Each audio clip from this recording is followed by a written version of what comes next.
बिस्मिल्लाहिर्रहमानिर्रहीम, अस्सलामु अलैकुम। बेनिकाब न्यूज़ के साथ मैं हूं सना हुसैन। चलते हैं खबरों की जानिब। सुप्रीम कोर्ट में फौजी अदालतों में सिविलियंस के ट्रायल के खिलाफ इंट्रा कोर्ट अपील पर समाअत के दौरान जस्टिस जमाल मंदखेल ने सवाल उठाया है कि आइन के तहत एग्जीक्यूटिव के मातहत आर्म्ड फोर्सेज अदालती इख्तियार का इस्तेमाल कर सकती हैं या नहीं। जस्टिस अमीनुद्दीन खान की सरबराही में 7 रुकनी आइनी बेंच ने समाअत कर रहा है। जस्टिस मोहम्मद अली मजहर, जस्टिस हसन अजहर रिजवी, जस्टिस मुसर्रत हलाली, जस्टिस नईम अख्तर अफान और जस्टिस शाहिद बिलाल हसन भी बेंच का हिस्सा हैं। बानी पीटीआई इमरान खान के वकील उजैर भंडारी दलाल दे रहे हैं। उन्होंने मौकफ अपनाया कि देखना यह है कि आइन किस चीज की इजाजत देता है। आम तरमीम बुनियादी हकूक मुतासिर नहीं कर सकती। सलमान अकरम राजा साहिब ने जो मिसाल दी थी वो सिविलियंस में ही आएगी। जस्टिस जमाल खान मंदखेल ने कहा था कि 83A के तहत आर्म फोर्सेस के स्टेटस को देखना होता है। आर्मी एक्ट में 21D के प्रिवेंशन के अलावा कुछ भी नहीं है। जस्टिस जमाल खान मंदखेल ने रिमार्क दिए कि आर्टिकल 243 के मुताबिक इसका इतलाक पहले से होता है।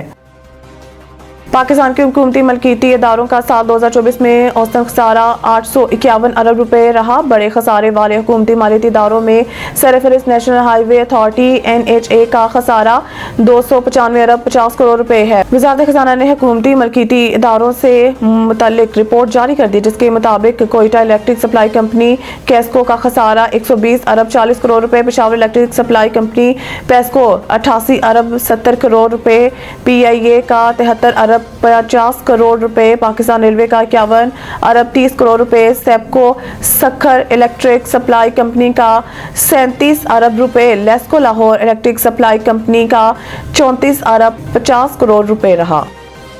वज़ीर आज़म के मामले खुसूसी बराए सियासी अमूर राना सनाउल्लाह का कहना है कि हुकूमत ने इमरान खान को कोई पेशकश नहीं की, अलबत्ता इमरान खान एस्टेब्लिशमेंट से NRO लेना चाहते हैं। राना सनाउल्लाह का कहना था कि बानी PTI कह चुके हैं कि वो एस्टेब्लिशमेंट के साथ बात करने के लिए तैयार हैं। बानी PTI एस्टेब्लिशमेंट से बात करना चाहते हैं और NRO और रिलीफ लेना चाहते हैं। इमरान खान को पेशकश से मुतालिक सवाल पर राना सनाउल्लाह का कहना था कि बानी PTI को किसने ऑफर की, आज तक वो नाम तो बता नहीं सके। अलबत्ता हुकूमत की तरफ से इन्हें कोई ऑफर नहीं की गई। हुकूमत ने PTI को मुज़ाकरात की दावत जरूर दी थी। वज़ीर आज़म के मामले खुसूसी का कहना था कि डील, रिहाई या केसेस खत्म करने की कोई बात नहीं हुई। सियासी जमहूरियत में डायलॉग से ही मसाइल हल होते हैं।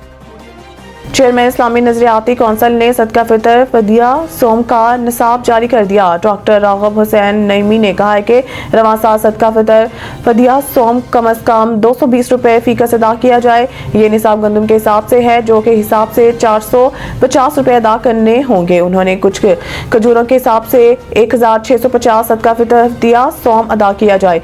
किशमिश के हिसाब से 2500 रुपए अदा करने होंगे। मुनक्का के हिसाब से 5000 रुपए सदका फितर सोम अदा करना होगा। चेयरमैन इस्लामी नजरियाती कौंसिल ने कहा कि मुखैर हजरात माली हैसियत के मुताबिक सदका फितर और फदिया सोम अदा करें। सदका फितर अदा करना हर गुलाम और आजाद मर्द और औरत मुसलमान पर फर्ज है। बयान में कहा गया है कि साथ 2 किलो एहतियातन जो खजूर मुनक्का का निसाब एक साथ 4 किलोग्राम एहतियातन बनता है। 30 रोजों का फदिया बिलतरतीब गंदम के हिसाब से 6600 रुपए बनता है। 30 रोजों का फदिया बिलतरतीब जो के हिसाब से 13500 रुपए बनता है। मजीद न्यूज और अपडेट के लिए देखते रहिए बेनिकाब न्यूज।